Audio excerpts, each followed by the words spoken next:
करवा चौथ व्रत कथा। एक बार गणेश जी एक छोटे बालक के रूप में चिमटी में चावल और चमचे में दूध लेकर निकले।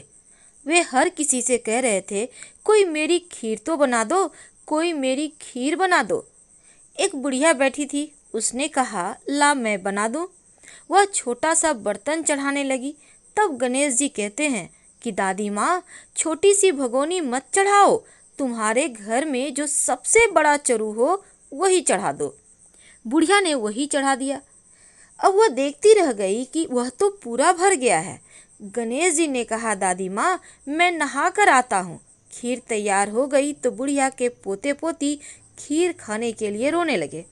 तब बुढ़िया ने कहा कि गणेश जी आपके भोग लगना, कहकर चूल्हे में थोड़ी सी खीर डाली और कटोरे भर भर कर बच्चों को दे दी। पड़ोसन ऊपर से देख रही थी तो बुढ़िया ने सोचा यह चुगली खा देगी, सो कटोरा भरकर उसे भी पकड़ा दी। अब बेटी की बहू ने चुपके से एक कटोरा खीर खाई और कटोरा चक्की के नीचे छुपा दिया। अब भी गणेश जी नहीं आए तो बुढ़िया को बहुत भूख लग रही थी। एक कटोरा खीर का भरकर किवाड़ के पीछे बैठकर एक बार फिर कहा, जय गणेश जी, आपके भोग लगना, और खाना शुरू कर दिया। तभी गणेश जी आ गए तो बुढ़िया कहती है, अरे गणेशिया, खीर खा ले, मैं तो तेरे ही राह देख रही थी। तब गणेश जी ने कहा, दादी माँ, मैंने तो खीर खा ली। बुढ़िया ने कहा, कब खाई? गणेश जी ने कहा, जब तेरे पोते पोती ने खाई तब खाई, जब तेरी पड़ोसन ने खाई तब खाई, जब तेरी बहू ने खाई तब खाई, और जब तूने खाई तो पेट पूरा ही भर गया। बुढ़िया ने कहा, बेटा, और सारी बात तो सच है, पर बहू बिचारी का तो नाम मत लेवो, वो तो सुबह से काम में लग रही है, उसने खीर कब खाई भला?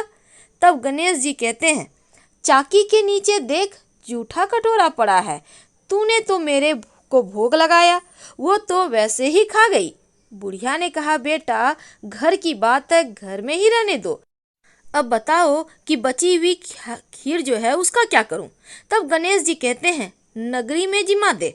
लोगों को न्योता दिया तो सब लोग हंसने लगे और बोले, कल तक तो खाने का पता नहीं था, आज नगरी जिमाएगी।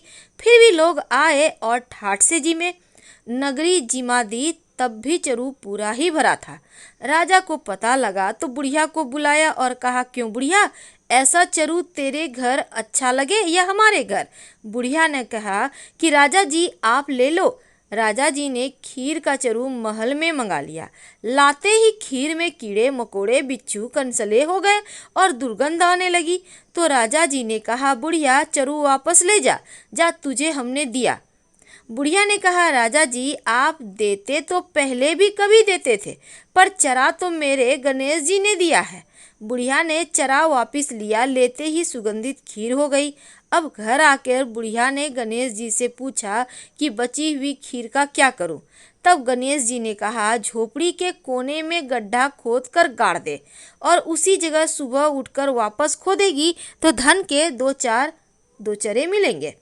ऐसा कहकर गणेश जी अंतर्ध्यान हो गए और जाते समय झोपड़ी के लात मारते गए तो झोपड़ी के स्थान पर महल हो गया।